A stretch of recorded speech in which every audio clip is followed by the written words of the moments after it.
Hello everyone, कैसे हैं आप सब। आई होप आप सब अच्छे होंगे। आज है टीचर्स डे, तो happy teachers day all of you. सभी दोस्तों को टीचर्स डे की हार्दिक शुभकामनाएं। सबसे पहले तो हम एक दोहा बोलेंगे जो टीचर्स के लिए है।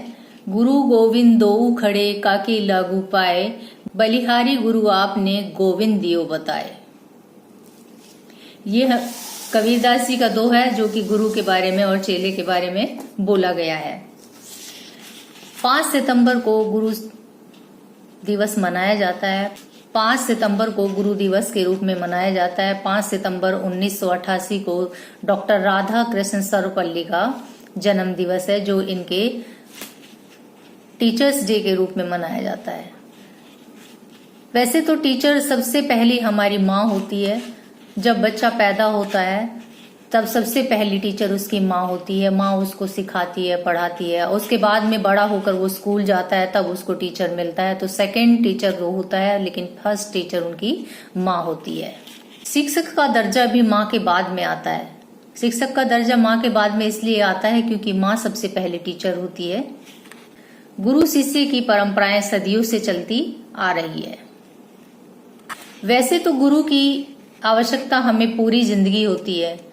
गुरु का मतलब ये नहीं होता है गुरु सिर्फ वही होता है जो हमें स्कूल में पढ़ाता है, सिखाता है। हमारी लाइफ में और भी गुरु बहुत सारे होते हैं जो हमारी जिंदगी में काम आते हैं, अच्छा बताते हैं, सिखाते हैं, तो उनको भी हम गुरु का ही दर्जा देंगे। गुरु को एक कुम्हार की तुलना की गई है। गुरु को एक कुम्हार के रूप में बताया गया है क्योंकि गुरु एक कुम्हार की तरह होता है और जो शिष्य होता है वो एक गीली मिट्टी की तरह होता है। जैसे कि एक कुम्हार गीली मिट्टी को उसका आकार देता है, मटकी बनाता है, उसी तरह से एक टीचर होता है, वो बच्चे के अंदर अच्छे संस्कार और शिक्षा डालकर उसको मोड़ देता है।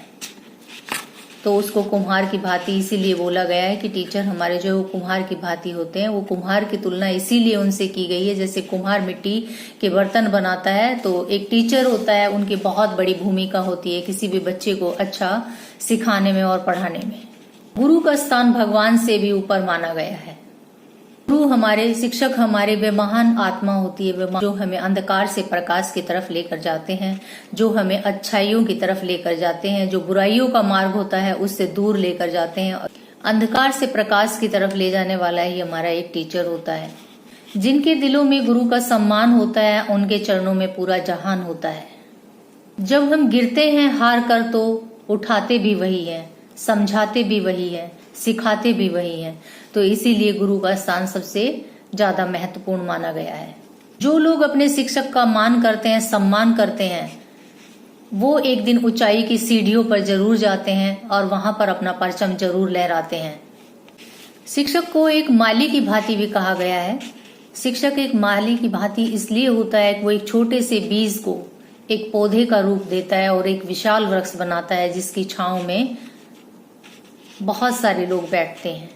अगर एक अच्छा शिक्षक वह होता है जो अपने स्टूडेंट में, जो अपने शिष्य के अंदर उनके जीवन में आने वाली चेतावनियां हैं उनसे आगाह करने के लिए जो शिक्षा देते हैं कि तुम्हारे जीवन में जो आगे चलकर चेतावनियां आएंगी तो उनको तुम कैसे सुलझा सकते हो, उन चुनौतियों के लिए वो तैयार करते हैं। एक अच्छा शिक्षक वह होता है जो उनके शिष्य के जीवन में आने वाली चुनौतियां होती है, उन चुनौतियों से निपटने के लिए उनको तैयार करता है। जब एक विद्यार्थी परीक्षा में बैठता है तो साथ में उसका शिक्षक भी परीक्षा में बैठता है। जब एक विद्यार्थी अपनी परीक्षा में उत्तीर्ण होता है, पास होता है, तो उसका टीचर भी उसके साथ पास होता है। तो इसलिए बोला गया है क्योंकि अगर टीचर के द्वारा बताई हुई, समझाई हुई बातें अगर शिक्षक ने अच्छी तरह से अपने अंदर ग्रहण की है तो अगर वो पास होता है, इसका मतलब ये है कि वहां पर उसने अपने शिक्षक की सारी बातें सुनी हैं, पढ़ाई की है और ध्यान में रखते हुए वो पास हुआ है उसमें, तो उसके साथ उसका शिक्षक भी पास होता है। और अगर कोई बच्चा पढ़ाई में नहीं ध्यान देता है, परीक्षा में उत्तीर्ण नहीं होता है, पास नहीं होता है, इसका मतलब यहाँ पर बच्चे में ही कमी नहीं, वहां पर टीचर में भी थोड़ी बहुत जरूर कमी रही होगी जिसके कारण वो बच्चा वहां तक नहीं पहुंच पाया है। हम अपने विद्यार्थियों को इस मिट्टी से प्रेम करना सिखाएंगे। अगर हम ऐसा कर पाए तो कोई भी माँ बाप वृद्ध आश्रम में कभी भी नहीं जाएगा।